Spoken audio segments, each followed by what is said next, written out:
Dear students, welcome back to Banerjee Forum classes once again. This is the only platform where you can get information-rich, concept-based and concise videos on life science. Our classes cater students starting from very early high secondary level up to medical aspirants, as well as we also cater students from various competitive examinations as well. In our previous lectures, we have completed the hypothalamus, pituitary and adrenal gland and respective hormones which are being secreted from those glands, their functions, abnormalities, everything. In today's class, we will be going to study about the pancreas, the mixed gland. We already everyone know about the fact. So, without any further delay, let's begin today's class. So, let's start about studying the pancreas, the mixed gland. We all know that pancreas can also be denoted as heterocrine or exocrine gland. What do you mean by hetero means? More than two, or more than three, or more than one, you can say also. Okay, so heterocrine means the pancreas is it is the second largest gland of human body. We can say, let's denote it, the second largest gland. Okay, and it is a hexocrine or mixocrine, heterocrine or mixocrine in nature. Heterocrine means the pancreas is the only gland which possesses both exocrine as well as endocrine part. The exocrine part of the pancreas releases pancreatic juice.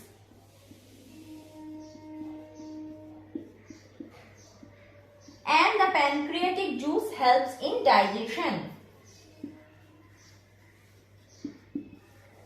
The endocrine part of the pancreas releases hormone.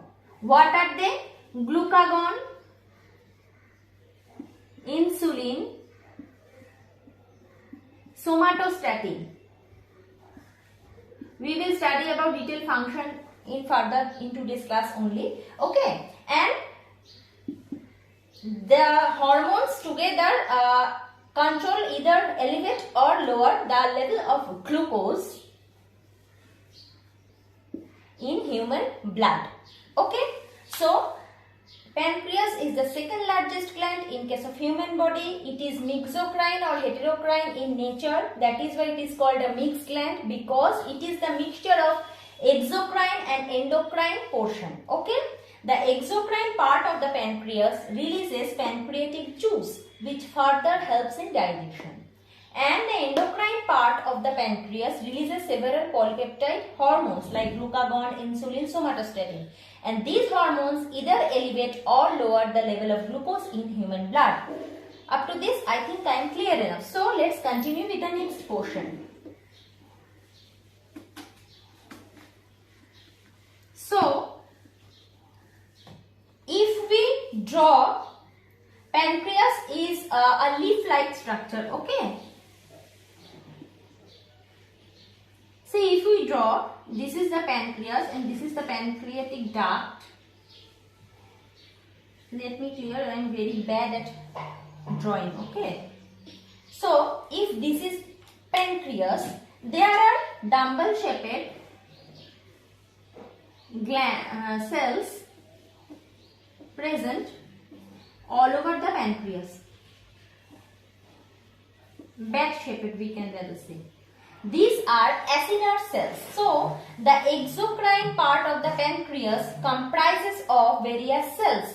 These type of cells we can say acinar cells. And these acinar cells secrete or create or produce the pancreatic juice. From these, the pancreatic juice is delivered to the pancreatic duct. Okay. From each of the acinar cell which produce the pancreatic juice, deliver the juice in the pancreatic duct. Later on, the pancreatic duct opens into small intestine, precisely the duodenum part. Small intestine, precisely the duodenum part. Via duct of Wersan. This duct, which opens into the intestine, specifically the duodenum portion, we can say duct of Wersan or pancreatic duct, we can say duct of Wersan. So the exocrine part of the pancreas function in such a manner that they produce the pancreatic juice inside the acinar cells. Okay, from the acinar cell, from each of the acinar cell, juice is being poured. After production, juice is being poured into the duct of Wersan. Through the duct of Wersan, the juice from pancreas is delivered to the small intestine, specifically the duodenum part of the small intestine.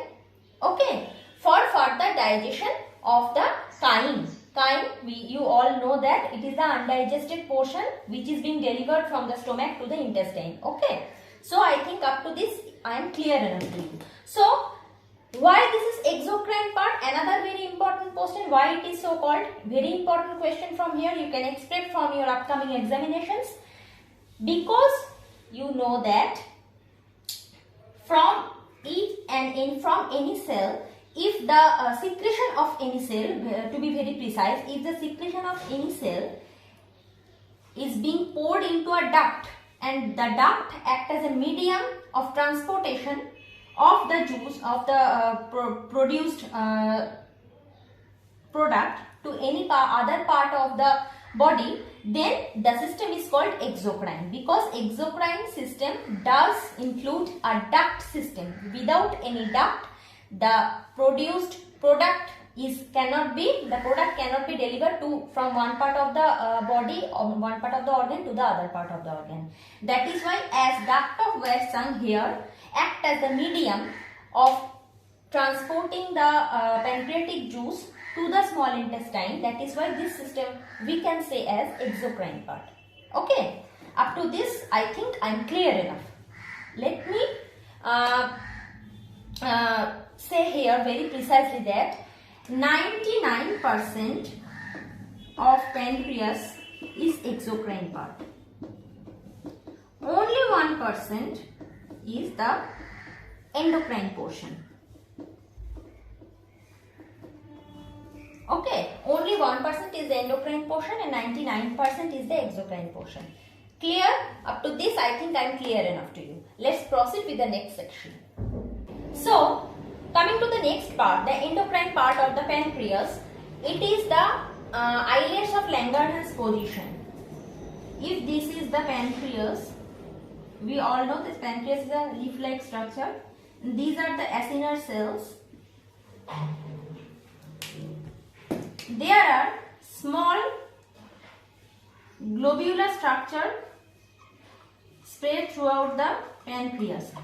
These we refer as islets of Langerhans, because scientist Langerhans first isolated or discovered this portion. That is why after his name it is called as islets of Langerhans. Okay, so the islets of Langerhans, I will put a detailed picture over here how the cells inside the islets of Langerhans actually look alike.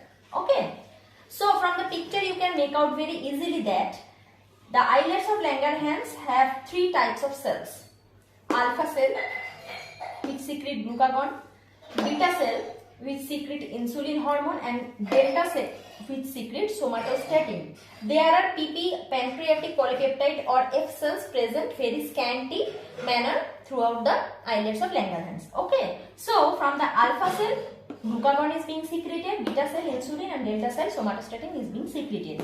So glucagon we also termed as hyperglycemic hormone because it elevates or increases the level of blood sugar.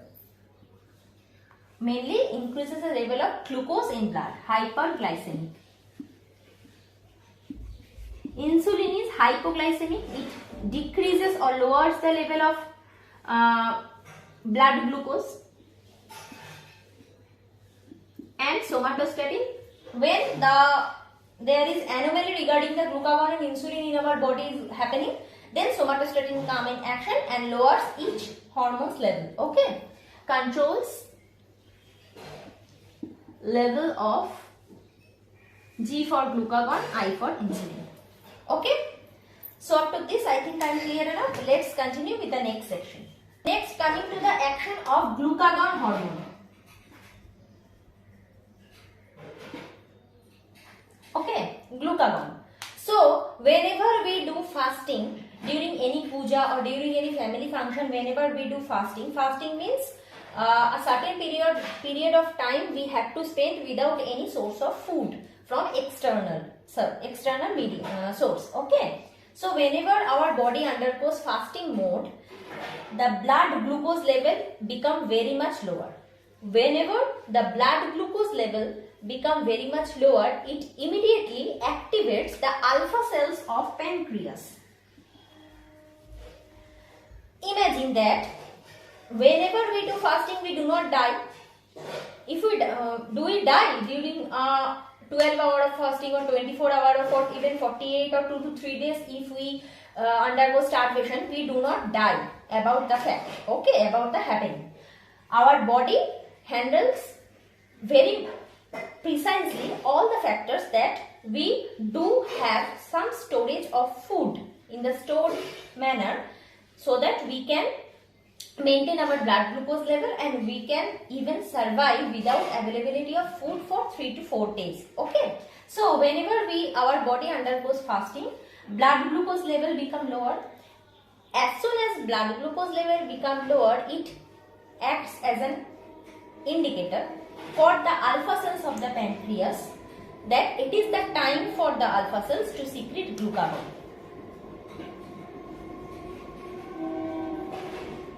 What glucagon does? As we already know, glucagon hormone is a hyperglycemic hormone. The main function of glucagon is to elevate or increase the level of blood glucose in the body. Okay, what is the procedure which glucagon follows to maintain the blood glucose level at higher side? It actually seek help from the liver.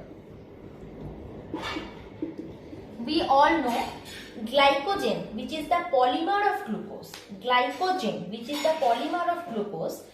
is being stored in the liver cells. So glucagon seek help to liver. That this is the time when our body undergo fasting mode and you need to elevate the blood glucose level. How? By glycogenolysis.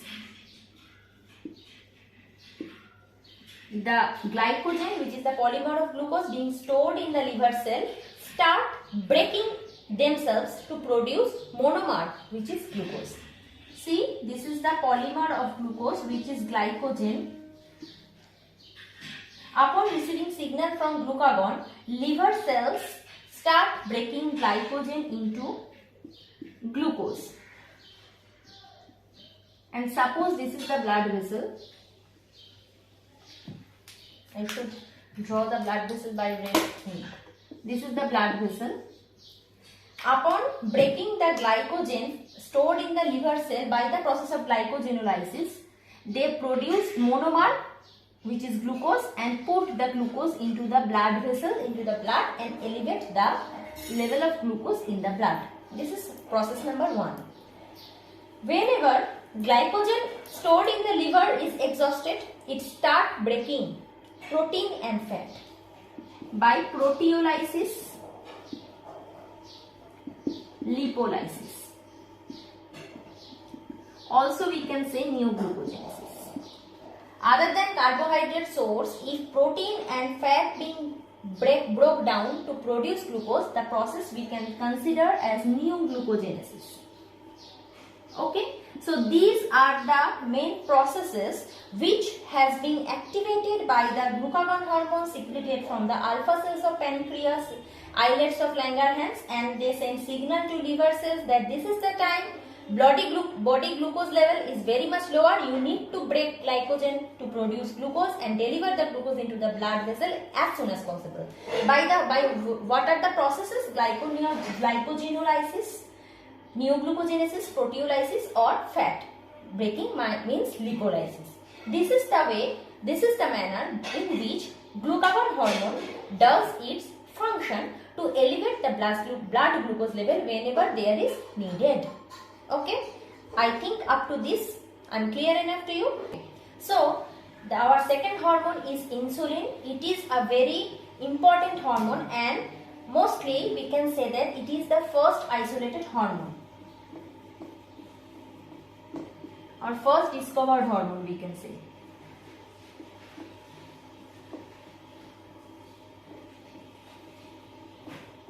Okay, so how insulin actually functions? Whenever there is rise in blood glucose,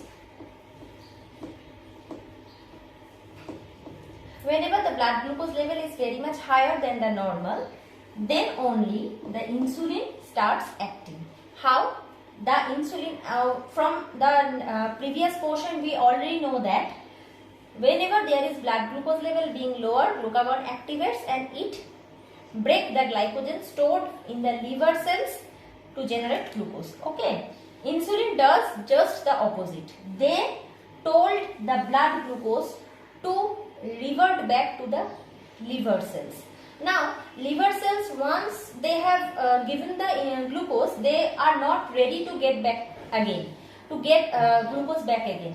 Then only a specialized protein channel present over here, which we can say GLUT4, specialized protein channel present in the liver cell, the surface of the liver cell. The insulin, whenever blood glucose level is higher, activates the GLUT4 protein channel which is present in the surface cells of the liver. Through this channel, the excessive glucose present in the blood comes back to the liver again. And if the liver cell is being saturated upon receiving so much of glucose, then insulin activates the same channel in the adipocyte cell.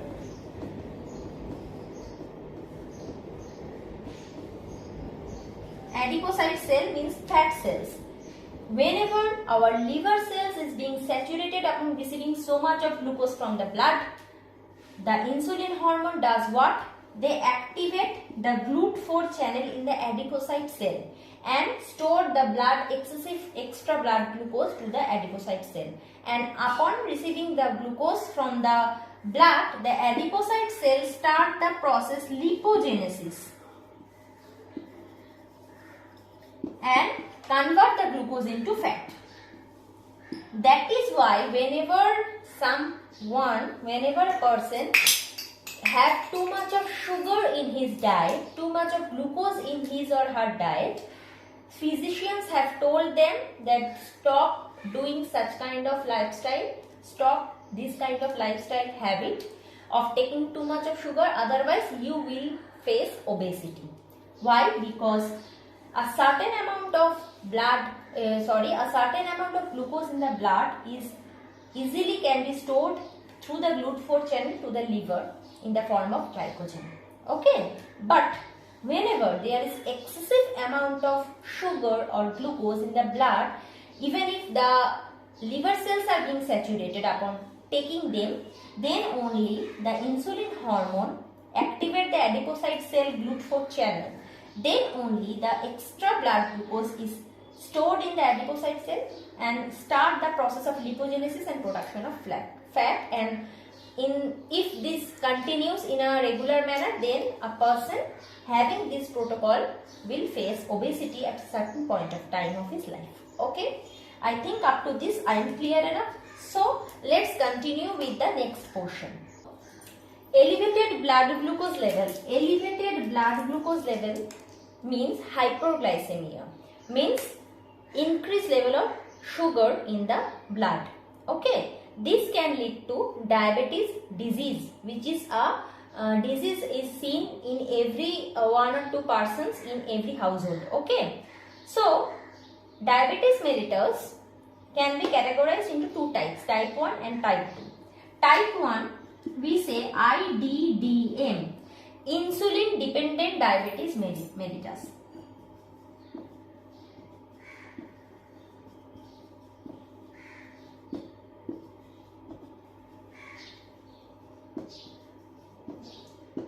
This is a kind of autoimmune disease. What do you mean by autoimmune? Autoimmune means whenever our own body cells destroy or try to destroy our own cells only. It is like a scenario that a cell in our body, suppose it is X and another cell Y.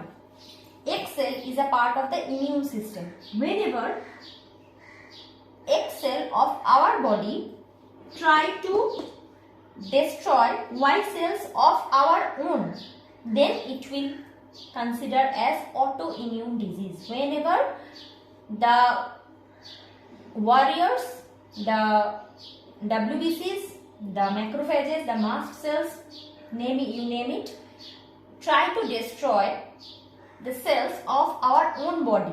They do not act on foreign particles, they only act on our own body cells, try to destroy them, try to make them harm.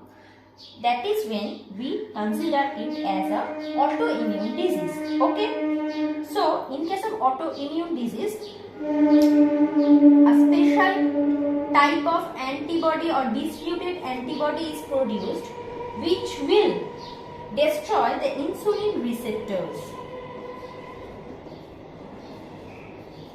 So, coming to the insulin receptors, the insulin, we just go to the previous portion of today's class. This is the liver. There are various receptors present on the surface of the liver cells. These are insulin receptors and these are glucagon receptors. So whenever it is IDDM, insulin dependent diabetes mellitus type 1, as it is an autoimmune disease, it produces special type or different type of antibodies which will destroy the receptors for insulin hormone. That is whenever there is elevated blood glucose, insulin hormone cannot be able to bind to the surface receptors present on the liver because the insulin receptors are already being destroyed by the antibody. And insulin cannot do its function of glycogenesis, storage of extra blood glucose into the liver cell, into the adipocyte cell. That is when the elevated blood glucose level remains same and we suffer from type 1 diabetes mellitus, IDDM. It is a type of autoimmune disease which cannot be treated with the medicine or external insulin supplementation. It is a kind of genetic disorder, we can say, and persons or children from very first age, like from being born, they can suffer from this type of diabetes. Okay. Now comes to the type 2 diabetes mellitus. It is a type of lifestyle disorder.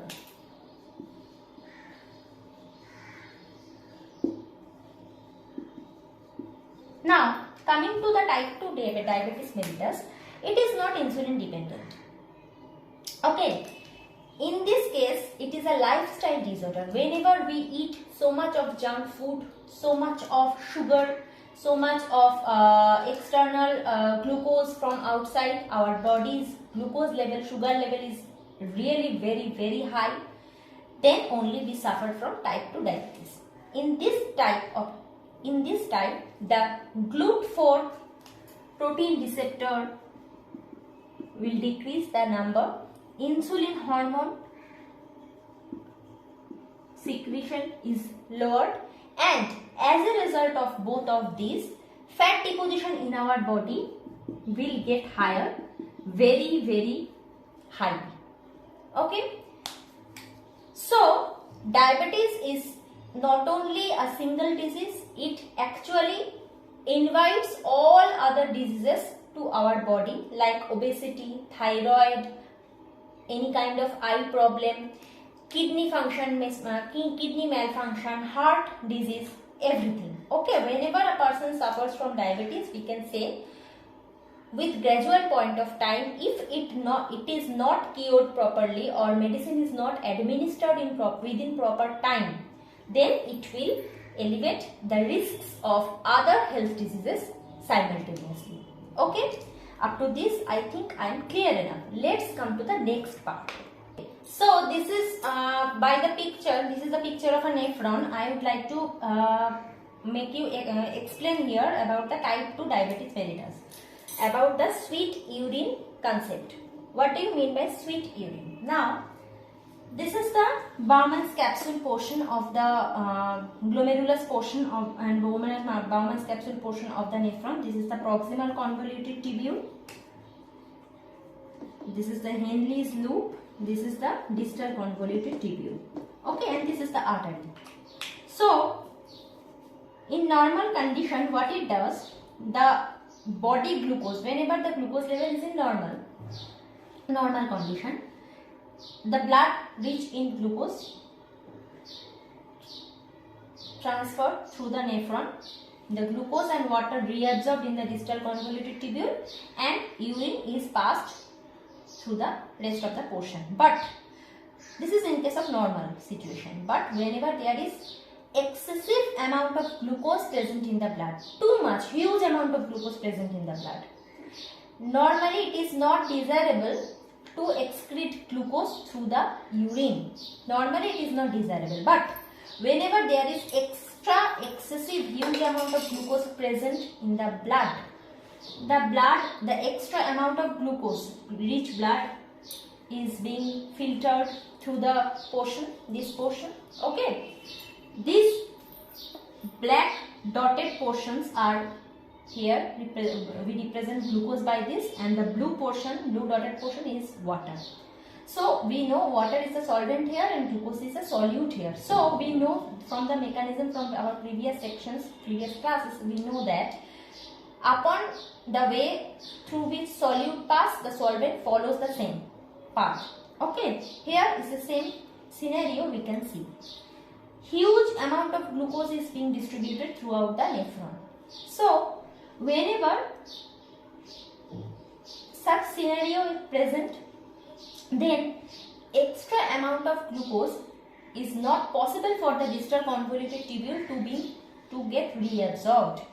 So, as the extra amount of water is being excreted through the system, glucose also.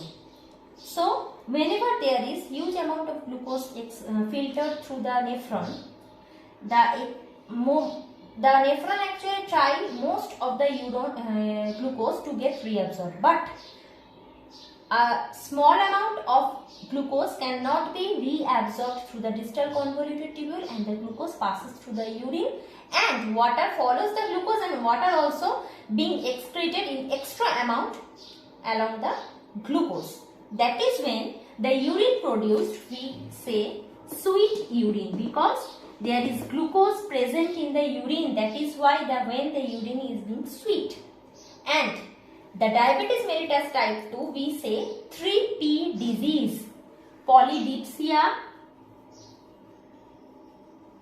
as along with extra sugar, extra glucose, extra huge amount of water is being excreted from the body. That is when there is shortage of water in the body and we feel extra thirst. This phenomena is called polydipsia, increase of thirst due to excessive water loss through the urine. Okay. Second P is polyuria. As excessive amount of urine is produced, we need to make the urination several times. The amount of urination, the urge of urination increase several fold times. That is why polyuria. And polyphagia. As extra amount of glucose is being excreted through the urine also, we feel so much of a hunger. These are 3P disease, diabetes mellitus type 2, which is not insulin dependent. Remember very precisely. Polydipsia means increased thirst, polyuria means increased urge of urination, polyphagia means increased appetite, we can say.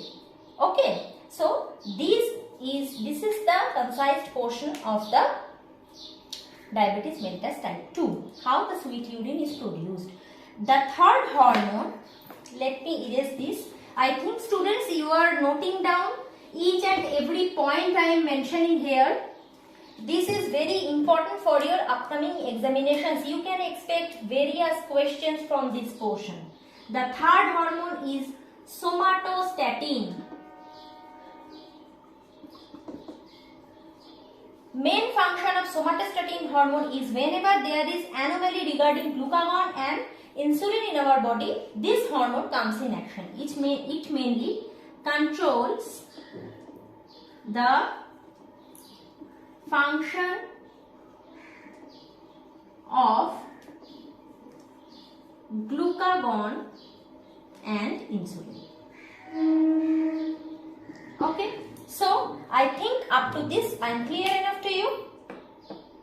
So this is it for today's class. Today we have studied the mixed gland, the pancreas gland. In the next section we will study about the thymus and pineal gland. So stay tuned for further upcoming episodes.